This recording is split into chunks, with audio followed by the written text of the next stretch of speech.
right, let's get right to it.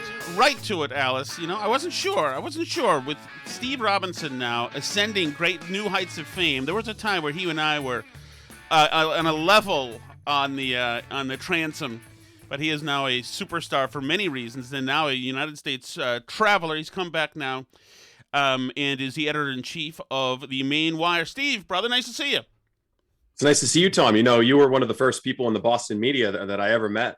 Before I'd even been broadcasting with Howie Carr, we went into the Boston Herald studio, and I was joining you guys for a quick segment on Boston Herald Radio. Yeah, my goodness. Yeah, you know what? A couple years ahead of our time, I think, Steve. Almost did it. Almost had it. You've met Alice Shattuck. Alice, I don't know that I have. Have you not met Steve Robinson? No, I don't think we've ever met in person. But obviously, I'm familiar with Alice. When you were on, like 2 years ago, I guess you weren't on then, Alice. No, I wasn't on I didn't do the Burn Barrel podcast yet. The last time you had Steve Robinson on the Burn Barrel, so. All right, so let me get right to it here. We'll ask Steve about his life there's already some questions. We'll probe him later, okay? But I want to talk about this fantastic audio that Maine Wire has gotten their paws on, and it's this teacher named Ann Cook. This teacher who was recorded. She's a resource room teacher. I was actually in the resource room because I was an underachiever. And I'm stunned by that. Thank you, Steve. But so I love this teacher. I love this Ann Cook woman because of her tone. Her tone is so sensitive and so feeling. She's got to be steeped in SEL big time. Oh, big time. So this kid, who's a smart kid, who is clandestinely recording her because she's been saying stuff about her sexuality, this and that. Of course, she's everything. She's the whole package. So now, Steve, is Maine a one-party? Check the box. Is Maine a one-party consent state for recording? Yes, conversations? Maine is a one-party consent state, and I know that because the current governor of the state of Maine, when she was the attorney general, once investigated me for recording a phone call of left-wing activists. So I've kind of been through the fire on that one before. So the kid is totally in the clear, totally within his legal rights to record. One thing I've been wondering which left-wing Maine newspaper is going to be the first one to publish a story attacking this kid for making a recording. Oh, it is absolutely happening in Connecticut. You know, where I do a radio show. That Project Veritas video came out about a month ago showing the Greenwich, like, assistant superintendent saying, we're never going to hire old people because they're going to be conservative and we're going to keep the Catholics away and this and that.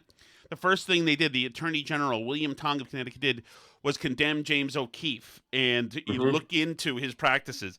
I mean, this is gross. But I will get there with you in Maine and see exactly how the bureaucracy in Maine is acting. So here's a little bit of Ann Cook on Kamala Harris. Instead of putting men in jail, usually it's men of color, because we don't put white people in jail for these things. So she came up with a program to help them earn a high school diploma and get a job rather than put them in jail. Do you think that's a good thing? I think that's a good thing. The way, Steve, the delivery, do you think that's a good thing? It's so groomery. You know, it is brainwashing 101. And this is news to me because I actually went to high school I played football with a kid whose parents went to jail for marijuana possession, and both of them actually died in jail. So I was surprised to learn that we don't lock up white people for drug offenses. I was also surprised to learn that Kamala Harris was someone who got people out of jail because her presidential campaign was famously destroyed when Tulsi Gabbard informed the audience that she was responsible for locking up more than 1,000 African Americans on petty drug crimes. These are very inconvenient facts, Steve, and you know I don't. No, it's not just. I see some people online who have listened to the recording and they say, "Well, she's right about everything. You just don't like her opinion." Oh my God! No, she's not. She's not. This is why one of the reasons why I have an affinity for Ann Cook, because she is wholly, profoundly wrong on almost all of her big points. Mm-hmm. But she is a true believer, though. She is a true believer. Oh, and just the way that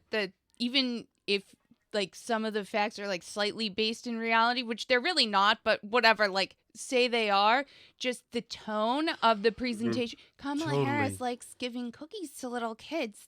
I think that's nice. Do you think that's Oh, nice? yes, and you're right, because she's working through it with this kid.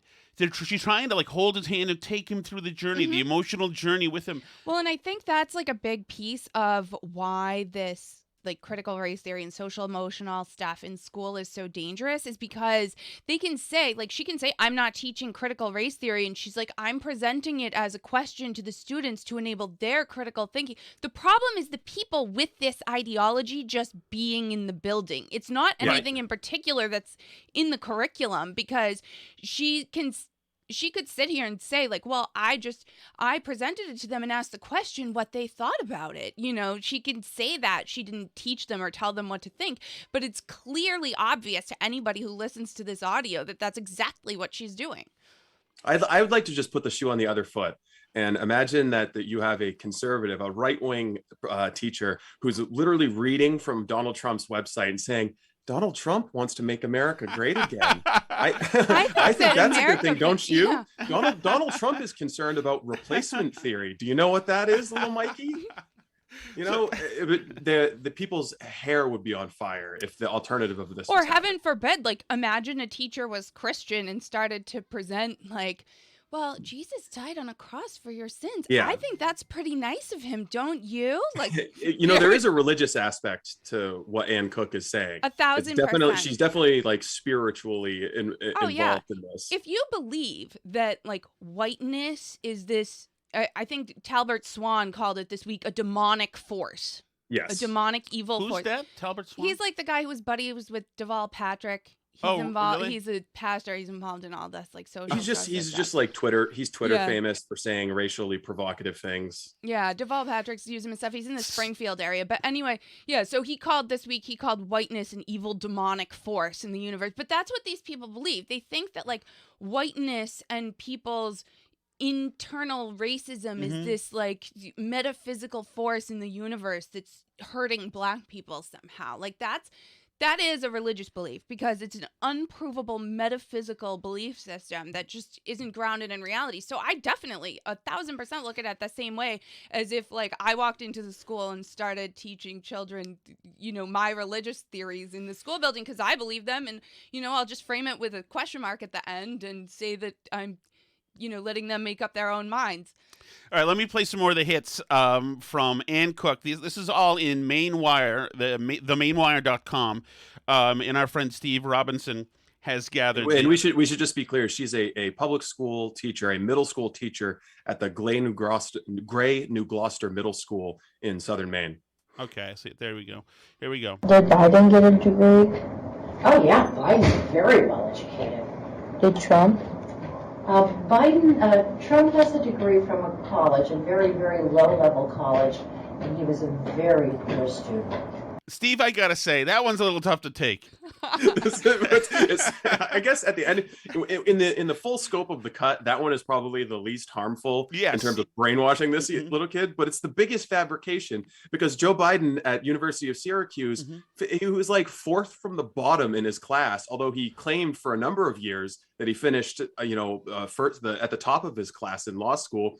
And Trump went to Wharton. Right. He went to an Ivy League school. And like, I don't know what kind of a student he was, but for her to say that, I don't know if she just doesn't know or if she's actually convinced herself that Wharton is a shitty school just because politics has just eaten her brain. I think she but probably no, just I doesn't think know. she's trying to give. No, I think that she's trying to make sure that she plugs every hole that this kid is presenting.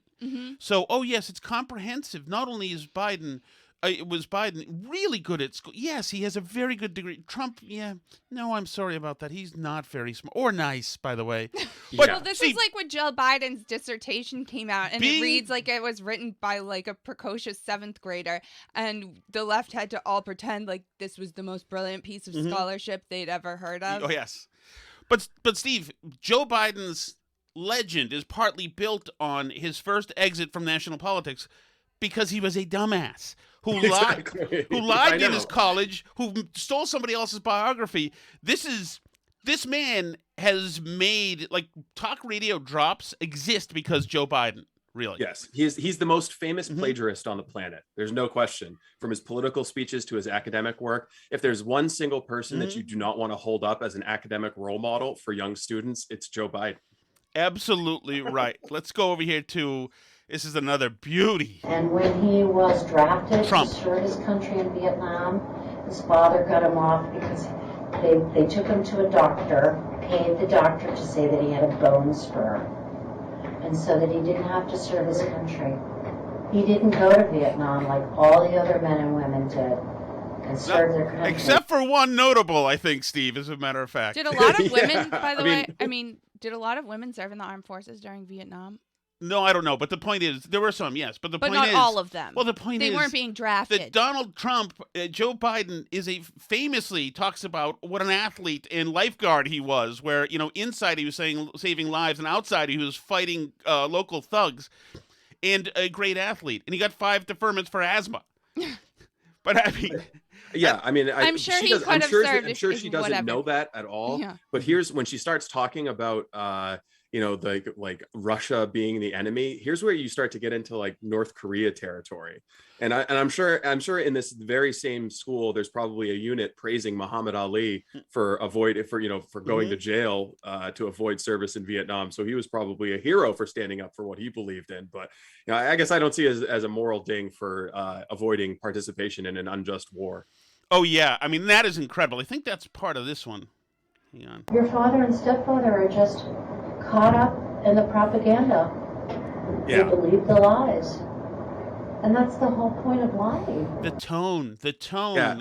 So this is, I think, if I'm a parent of a student, this is the part of the audio that I have the biggest problem with, because she's clearly trying to insert herself into the relationship between a parent and their child, and basically saying your parents only believe what they do because they're dumbasses. That's the whole thing. The whole theme of this is only stupid people would believe conservative ideas. Right. And by the way, and it's so condescending too, because it's not, oh, no, your father and stepfather aren't bad. They're just stupid. They're just gullible. Well, and I personally find this so sinister because the schools are so into this, and oftentimes there's cops in the schools too that get involved with stuff. They can report your parents to the state. They can do all kinds of things, and the schools love to be in between parents and their children. It's my biggest fear in life is the schools. I mean, this goes back, this has been forever. This goes back to the DARE program and all this stuff. And we really want to help your parents. It's not their fault. But if you see any dangerous looking substances at your house, make sure you come back and let us know. Our school had a little anonymous drop box where you could leave questions and things. Hey, you can drop a dime on mommy and daddy. That's great. Right. The FBI can't tell who left it there, right?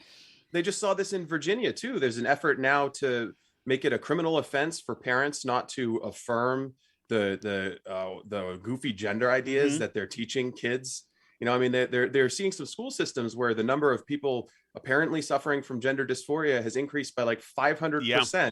And you're not allowed to ask, well, is this because of what we're teaching them? Because that's a transphobic thing to ask. So we'll never know if these new very important educational ideas that the teachers seem weirdly obsessed with, we'll never know if it's actually creating a bigger problem with the identity of all these kids, because you just can't ask those questions. I think we will know, and I think there's going to be a massive blowback against this in the next 10 years, as a lot of these kids, in particular the girls who as teens got double mastectomies, destroyed their fertility for the rest of their lives. I mean, there's a reason why we traditionally haven't let teenagers get their tubes tied, because we know that they might change their mind later. But now all of a sudden we're doing these procedures en masse to teenagers that just ask for them. There's going to be a really big problem with there. I think there's a tidal wave of transition regret coming down the line here in the near future. So we're talking to Steve Robinson. And you can get him, let's see, at Maine. He's at the Maine Wire, and get him on Twitter at BigSteve207. And we're gonna get to that the Vermont thing too, in Randolph, Vermont, where the one guy said he was a girl, so that all the female volleyball players had to leave their own locker room. Right. So now the dude's got it to himself because they felt uncomfortable because he was staring at their breasts and for And some making reason, comments about their bodies. right. But let's get to Wild that would happen. Completely unpredictable. It's so that part of Vermont, isn't it? And Yeah. it's the same. Vermont and Maine are essentially the same. I'm surprised there were enough families to complain about it. I know. Because the people believe it, just because you say it. And January 6th, a whole bunch of people put guns in their belts and went to kill Congress people and senators. It's horrifying. Horrifying. Why would they do that?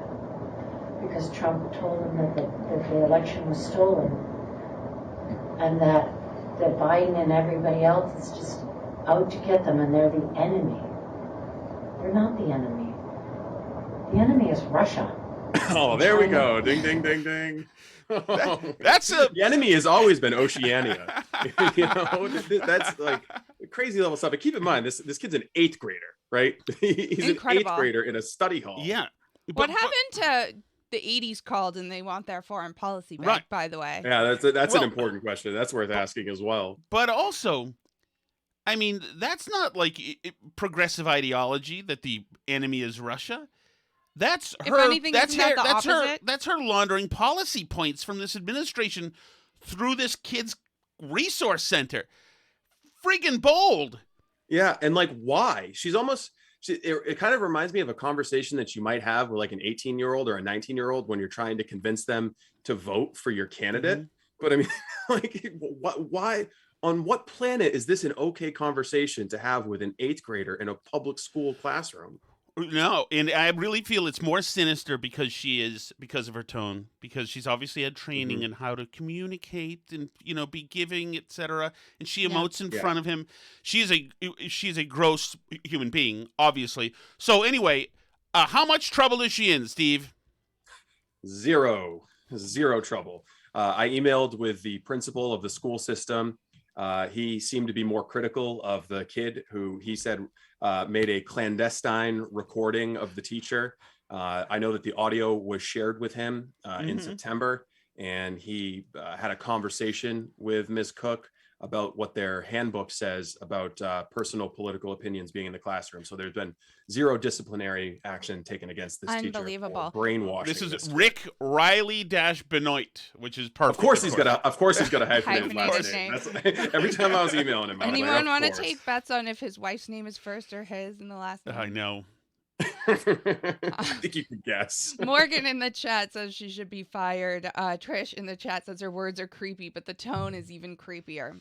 I mean, what's the oversight in the state? If this guy was on the email chain, Rick Riley Benoit, Benoit, I'm sure it's the more difficult way to pronounce, and he's done nothing about it, there should be some oversight body that says, this is content gathered in the classroom. It isn't your purview to at least review it, right? Yeah, I think this is going to have to be a question for the school board, and there'll be follow-up coverage at the Maine Wire this week as we find out what the members of the school board have to say about this. I mean, that's where the control would have to come from. But I really think that the issue is someone like people on the left listen to this and they don't have a problem with it. They think, well, she was just that could be social studies class for them. What was wrong with what she said? So I mean, that's the true disconnect here. But I've also been wondering. I mean, do we think this is the first time Ann Cook has had a conversation like this? I'm sure that's every day. Do we think Ann Cook's the only one doing this? No. Like how, in all of the main school system, how often is this happening? And there's no one watching. There's no person, with a recording. I think you'd be shocked and horrified to find out the extent to which this kind of brainwashing is going on in our schools. Oh, well, totally. And how much of her job is dedicated to doing this versus, what the, ascribed supposed function of her position is. I mean, I'm seeing with even our teachers in Connecticut, we're seeing entire blocks of the curriculum seem to be dedicated to having these chats. Yeah, and it's not like I haven't looked at the Maine test scores recently, but it's not like in Massachusetts or Connecticut or any of these places where we look at them like they're doing that great. the scores No. have dropped No, not at so all. bad after COVID Right. that they just, The only- I mean, like, can you guys focus a little bit on The only like thing some that's math up- and getting high yes. schoolers to be able to read? Like, could you You're right. give it a shot? The only thing that's up are suicides everywhere, and like we're still doing this crap. So, Steve, is there? Do you know for the Board of Ed meetings, is there a public comments section? Do you know? Yes, the school board meetings are public, but they might be in Zoom only. One thing I've noticed in the brief time I've been back reporting is that because of the government lockdowns, Yeah. there was an incredible push towards Zoom meetings. And what the state is increasingly doing is insisting on continuing that pattern because they don't want to be in the same room as people. Yes. There was last week, there was a meeting of the so-called Right to Know committee that was going to be open to the public until a couple of right-wing, groups sent out an email saying, hey, there's this meeting coming up. If you want to, ask questions about the Freedom of Access Act, public records request, you can show up to this. After those emails went out, they switched it back to remote only. So I think you're going to continue to see this attempt to put distance between our betters who govern us and the hoi polloi who just pay the taxes by focusing on remote. But yeah, I intend on following up with the school board to figure out But yeah, I think what exactly. that But this is. that's going to be the next thing, of course, Steve. You could write the story now.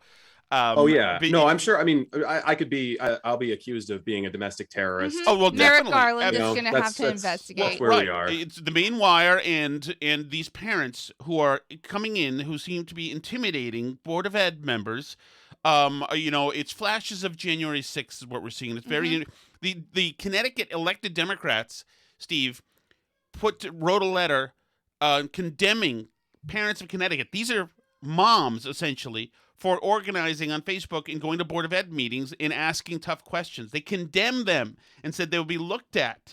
We've had Incredible. And like you say, they are going to go after this kid for recording this because they know that that's like the biggest, most powerful tool that people have to operate against this. Because if more kids start doing this, like you said, I'm sure this happens all the time. And it's not just this teacher, it's everywhere. And if this becomes a thing, a lot of these states, they're majority liberals, but, everywhere has some conservative parents that are raising conservative kids that are going to go to school with a phone in their pocket and record these conversations. And it's not going to take that many of those before the teachers start getting scared to say crazy stuff in class and tell kids their parents are just sadly misinformed and need to be sent to the re-education camps. So I think that that's going to be the thing that they're most scared of, and where they're going to focus their energy is to try as much as they can to like make this against school policies, try and discipline kids. They're just going to ban cell. They're just going to ban cell try. phones. I mean, and fortunately, it's not illegal, and the school can only like go so far to punish you. So unless they're able to somehow put a stop to that, I think they know they're in deep trouble with these kind of recordings coming out, because this person just looks like a horrible person, really. And the tone especially, it that would almost as a parent bother me more than the content, even though the content is terrible. But the fact that she so clearly feels superior to the kid and is talking down to them in this way, and that's like, I know that when I went through school, there were teachers that are like this, that are just on a power trip. And I think it's more common in like resource room type environments, honestly. Yeah. Because I had a close friend that was in the resource room, and the like sometimes veering towards abusive behavior was just terrible. But more often than not, it was just this kind of talking down. They hated the resource room kids. They thought they were idiots, and they were mean to them, honestly. And like, I feel like I like sense that tone, and the hairs on the back of my neck stand up, because I'm like, what a mean person. But they probably think to themselves, you know what? Billy's not that bad a kid. It's just his dad's MAGA. So maybe I can get through to Billy, and maybe he can get through to his dad. We can fix the world that way. All right. So it's themainwire.com. His name is Steve Robinson. Everybody knows Steve. Did you say there's comments? There were some questions in the chat.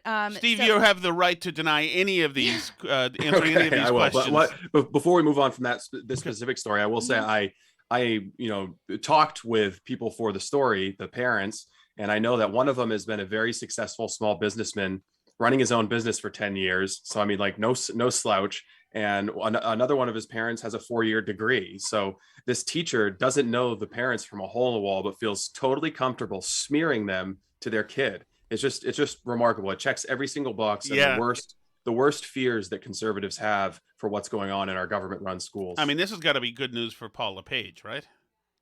I would think so. I know the Maine Republican Party, they sent out a blast, drawing attention to the story. But if Governor LePage has said something about the story, I haven't seen it yet.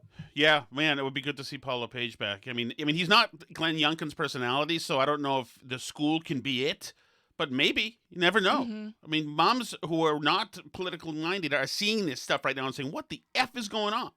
Right. Yeah, I mean, I think the Youngkin playbook is there for him to pick up and run if he chooses. Mm.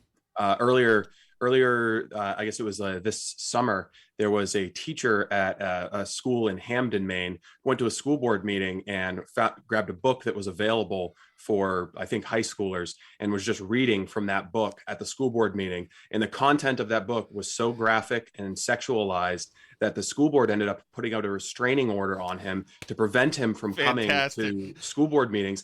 The case went to the Maine Superior Court, and he actually won a judgment of $40,000. Hey, because the judge actually ruled, he was like, kind of looks like you guys are just punishing him because you disagree with the content of his speech. So that was a major victory for him. Wow. But, I mean, they're going to use the state in whatever way they can get away with in order to punish dissent. That is so good to hear. I was shocked that there was any good news. You know, that's largely what turned a lot of these Title IX tribunals, you know, turned them away, was litigation, people's lives being ruined, and the parents saying, nah, this is suing the crap out of these colleges. So, all right, Alice, proceed. Morgan wants to know if Steve brought his machete on the road. I did. Of course I did. Plus, Steve's a firearm holder, although you can't drive around with that thing, can you? Yes, you can. Depends what states. There's some Yeah, states the laws, you can't the drive laws allow through. you to transport it as long as you have it properly secured. You have to have 2 safes, and you have to have your ammunition separated from the firearm itself. In some states, that's the law. And so when we were in one of those, if we were in a blue state, you just kept the firearm separate from the ammunition. Huh. Do you still have the Sprinter van? I do, yeah. That's great, man. I thought that was such a great move. What a great turn. It's going to be my ice house. It's going to be my ice house this winter. I'm going to drive that thing out on the ice, go fishing. Yeah, I love ice fishing, actually. Ice fishing is fantastic. Sometimes it's the only way, Alice, I've found in Vermont that you can reach the lake trout, because other than that, they're just very tough to get. I mean, that's just me. And you can drink while you do it. What else you got, Alice? Anything? Trish says that Steve needs to start his own podcast. So any plans He's up in the to works? something, definitely. Yeah, I mean, the Main Wire going forward is going to be a multimedia project. There will be podcasts, there will be video. Taking from the Boston Herald radio playbook. Right. That's what he's exactly. I'm sure he learned lessons from the Boston Herald radio, but it's nothing that's being implemented right now. Yeah, we're going to do serious investigative reporting. And the one thing that makes me so bullish about the project is that there's not a lot of competition in the state. Like, if you brought this audio recording to the Press Herald or the Bangor Daily News, the dominant newspapers up here, they probably wouldn't have written anything about it because they wouldn't have seen an issue with it, and they wouldn't have believed that it was a story. And I also don't think that they have the same appetite for controversy that I do. That is crazy. And you've been on, and you still have a good relationship with Howie, right? Have you done a hit with him? Yeah. I'll send it to Howie and see if he wants to play it. I think the parent of this student is a very well-spoken guy and could be a very powerful and effective advocate for school reform if he chose to be, but he's keenly aware of the state's ability to punish people. It's another aspect of this story is he sat on this recording since early in the spring because the culture is such that he's worried that these adults are going to punish his son for blowing the whistle on them. Like, so there's a tremendous amount of fear by parents who they just want their kids to learn reading, writing, and arithmetic. Maybe a sprinkle a little history in, and all they want is a good, normal school. And they're afraid to criticize these adults because they're worried that the adults might punish children, which is kind of a crazy predicament to be in. And if you live in the most wacko school districts, it's not just the schools that will punish you. It's the other parents. Your kid will be punished socially. We used to live in Melrose, and it was like, it was horrible for parents who were conservative. I mean, there were kids that, your kid is not going to get invited to anybody's birthday party. Or if they do, none of the other parents will talk to you as a parent, and you're just sort of standing there awkward. I mean, it's terrible. It's terrible. They don't get invited to stuff because you're out of the in crowd, because the in crowd is all progressive wackos with non-binary kids. Who all are extremely rude to anybody who's got a diverse opinion, but they still consider themselves the best people around. Correct. And also their big mantra is inclusivity. Yes. We've got to be inclusive. Unless you've got bad opinions, then F you, pal, get out of the room. And I've already gotten one of the things I've discovered when you report on things like this is other parents read the story and they say, hey, like I've got something similar. And so they start emailing in. Right. And I've already gotten some FOIA requests that parents have filed with just some really hair-raising stuff, and pictures from kindergarten classrooms where they've got some really wild posters up on the wall by the LGBT nonprofits. They're really developing the curriculum. Yeah, what's that big one called? GLAD. No, not GLAD. There's another one that does all of the curriculum through the country. Yeah, something Lee. I forget. Yeah. Oh man. Here in Maine, there's a group called Out Maine, which is, I'm sure for adult-oriented content or even high school level, there's some great content and advocacy they do, but it's kind of crossing a line when you start putting this stuff in front of kindergartners and first graders and second graders, and that's it's a conversation that needs to be had, but unfortunately conservatives aren't allowed in the discussion.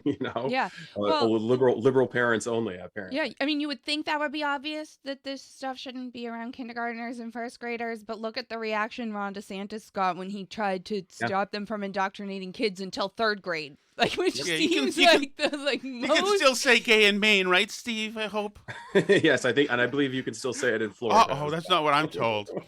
All right, Steve, we got to let him. I took him for 10 minutes over. All right. Well, let's real Steve man go. stuff. That's fine. Hey, I'm here his, for the burn barrel. To his important investigative reporting. I need to get all the publicity I can for the mainwire.com, baby. That's right, and we'll build it up on the show on TIC as well. And if the more I'll keep burning. I'll keep breaking some stories, and hopefully the content is worth having you guys invite me on. Awesome, Steve. I appreciate it. For people in Maine, I'm going to be on WGAN tomorrow morning, co-hosting the morning radio program with Matt Gagne.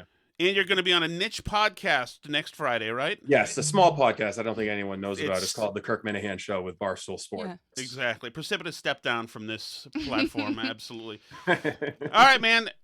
Hope to see you soon. Thanks, Steve. Thanks, Steve. Yeah, of course. We'll have to get some ice fishing together in the winter. I'm all for it. If it gets cold enough for the lakes to freeze. That's right. See you, man. Uh-oh. Sorry, Steve. How'd you do that? I don't know how I did that. I didn't change anything. Oh, now we have a... What's that noise? Are you taking in the audio from the Zoom meeting? I'm nervous, Alice. I don't know what's going on anymore. Okay, here's Zoom.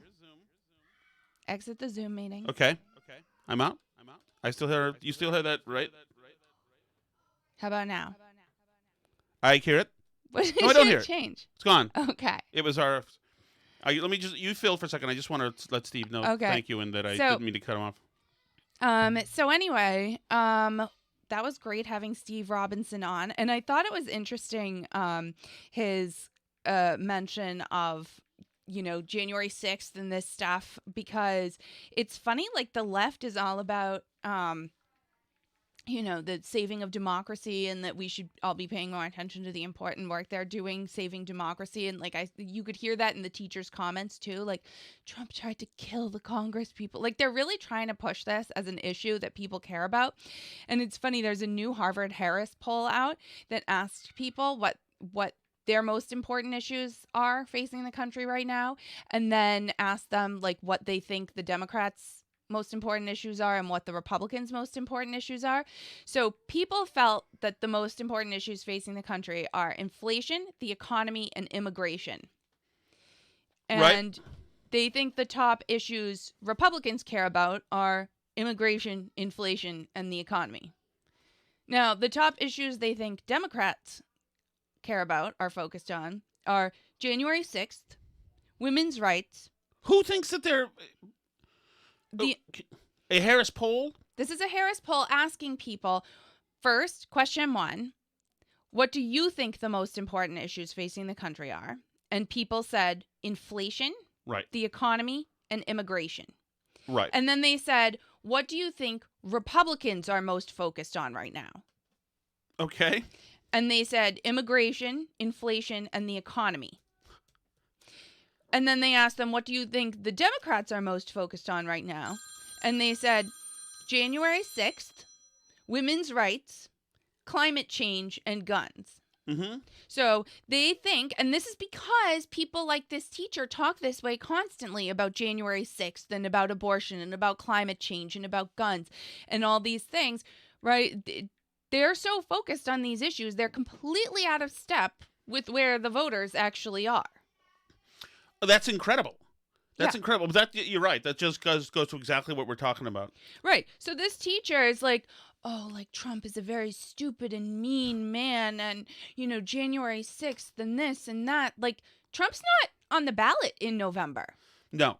Neither Yes. is January 6th on the ballot. As a matter of fact, the Democrats made absolutely sure that anyone who was on their side of January 6th who was a Republican isn't on the ballot because they funded their primary opponents so they could have an easier time with their general election races. So, I mean, I think the Democrats have spent a historic amount in Republican primaries, not historical. I think it's record-breaking, the amount they spent in Republican primaries this year to try and get further right-wing candidates, including, knocking out Peter Meyer and all these people who like country over party, right? They knocked out those people. So if January 6th is your issue, you're attacking essentially Republicans. The Democrats have spent millions of dollars making sure Republicans absolutely won't be on that side of January 6th. The lesson Democrats taught Republicans is absolutely don't apologize or say anything about the January 6th stuff, because not only will your own party come after you, but the Democrats will too, and they'll spend money propping up your opponent. So I hope it comes back to bite them. I hope some of these candidates that they funded win. But I think they're in trouble, and I think polls like that Harris poll really show that I think they're in more trouble than the polls are generally showing. I think that there is now. a 10 to 15 in some races, 10 to 15 percent hidden vote.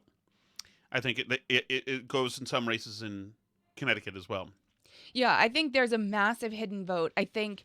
I mean, like, who is truly mobilized? Right. And I think there are going to be races. I think there are going to be races that the Democrats aren't expecting to lose that they'll lose. I think there will also be races, like I'm very afraid Massachusetts will end up being one, that it's going to be the New Jersey situation where we wake up on November 9th and go, wow, we really could have put a little more effort into that race and won it because it was supposed to be 10 points apart. And then it was 1.5 points apart actually on election night. Right. And that's a problem because, I mean, like, and there's also just a lack of polling in some of these races. Like, I was looking at the Massachusetts governor numbers. The last poll of the race that 538 has in their average was from mid-September. That's remarkable. Literally nobody knows what's happening in that race at all. Yeah. And in one of the polls from September, they did the same poll in May. I forget which pollster it was.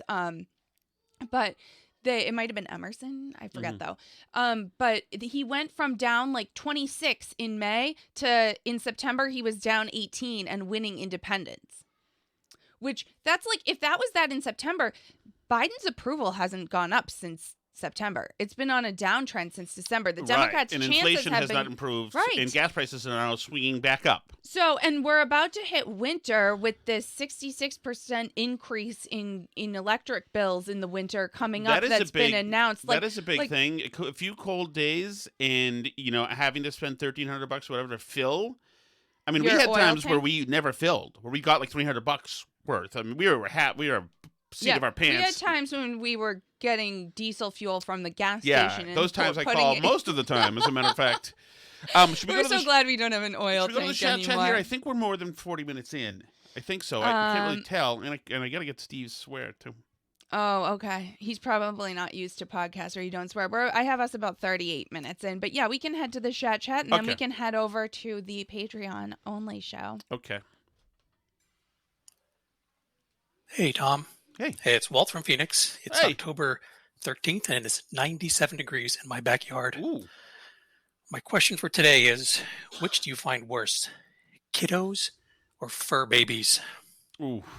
Bye. That's a tough one. I am finding fur baby, for somebody to say fur baby, you would definitely, that is something that a sick person would say. First of all, dogs aren't babies. Right. Or cats. I think I like dogs a lot.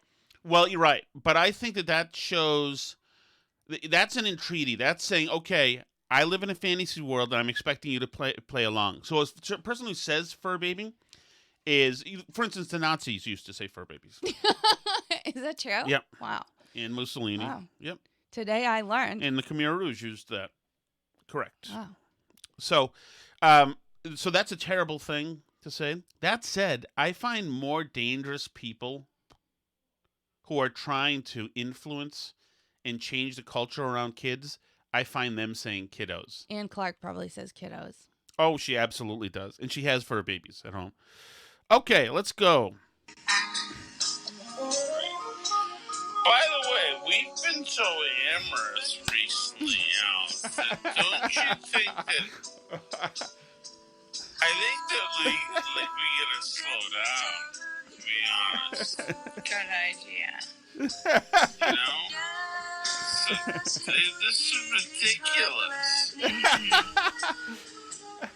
Tom likes... Well, it's just... You know... I see it just more as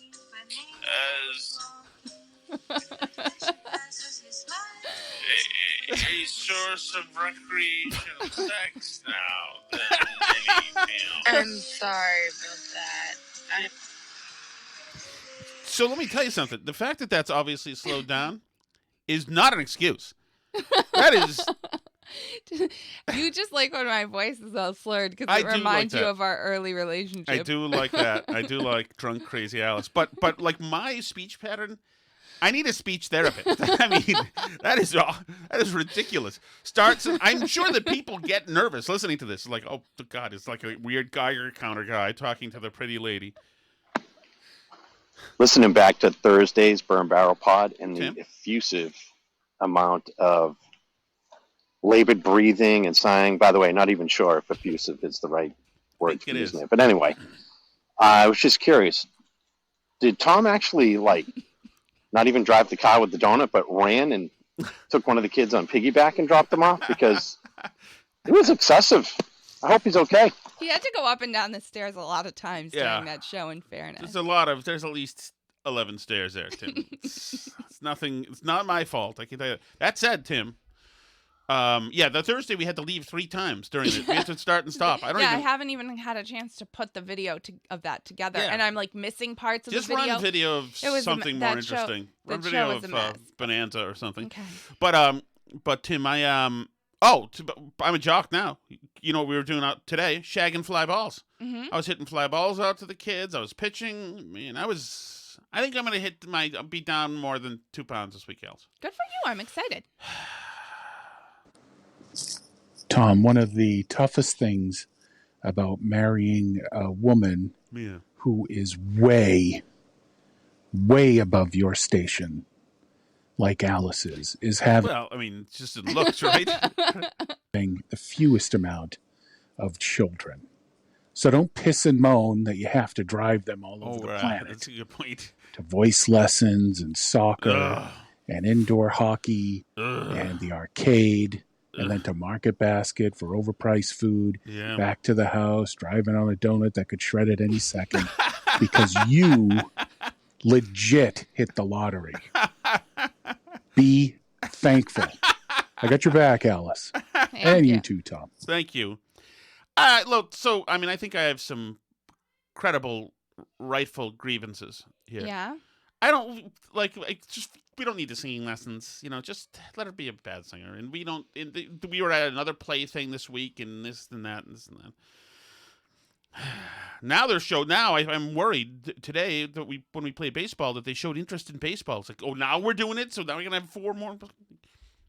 Can't you just We should encourage our kids' interest, and when they are interested in something, we should give them the tools to be as good at it as they can be and develop their skills, because learning how to learn stuff is a skill in itself. You are such a shameless con artist. What? Oh, if anybody just walks in someday at 1:43 p.m., you can witness us giving them the tools. Jesus. What a good parent you are, Alice. My goodness. My goodness. The key is this. Mm-hmm. it's better to be a bad parent because it makes things easier. So right now they're all downstairs. What are they doing? They're on screens. Or on screens, right.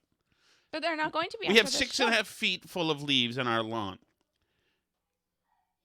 Is there any way any of these kids will be of any help getting rid of those leaves? They've expressed interest in helping get rid of the leaves because they can make a pile and jump in it. They've They're expressed excited. interest in the pile.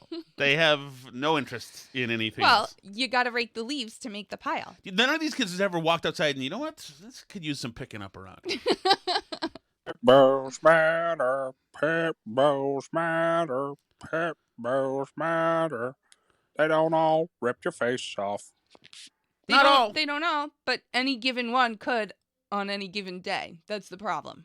Correct. It's Russian roulette owning a pit bull. Let's just whack out the pit bulls. Like I've said, you could raise money for better dogs, like greyhounds, etc. Do canned hunts. I don't think we have to whack them, but I do think that we should canned hunts. spay and neuter every pit bull. Tree stands. I want canned hunts in recreation land. What's it called? Recreation land? Conservation land.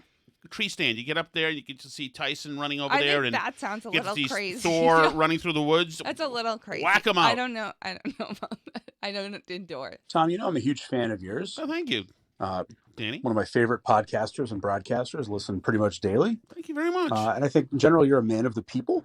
See, you come across as likable and someone who admits their own faults. Thank you. I don't see there being a negative part to this message. Do you admit your own fault? Of course I do. Very relatable. Thank you. Especially as a middle-aged male like myself. See? I will say, however, there is one time, maybe every other show, every third show, where you do kind of turn on pretentious Tom. Ooh. And that tends to be when you do a little bit of a callback to your past. It's usually something like this, like, well, Allison, I believe it was the year 1983, or was it 1984? My brother and I, we would practice crushing tab cans off our forehead after we were inspired by Andre the Giant. And then when I graduated Winchester High School, circa 1991, or was it 1992, or perhaps 1990 and trace. I recall those times fondly, and of course, there was that time just before the turn of the century, Allison's son, that would be the year 2000. It was circa 1997 or 1998. I was working at a reputable Boston lodging establishment where I used to ride along with the leaf-peeping bus driver looking for ladies of the night in Roslyn and Dale. So I think you do have your bougie side, Tom. I'm just watching. I enjoy it, though. I did not do the ride along with the tour bus to Roslyn and Dale. I don't think that's where it was going anyway. I don't think I made it that far. That is completely dishonest, and I condemn that call along with all of the calls that we get. Thank you so much for listening. You can leave chat calls at burnbarrelpodcast.com. You can also find there all the podcast episodes. You can find various places to listen. We are on YouTube. We are on Rumble. You can always talk to us for free at Burn Barrel Pod on Twitter or Facebook.com/BurnBarrelPodcast. And if you want to join the live chats and get some extra content, you can do so at Patreon.com/BurnBarrel. So if you're listening on Patreon, stay right there.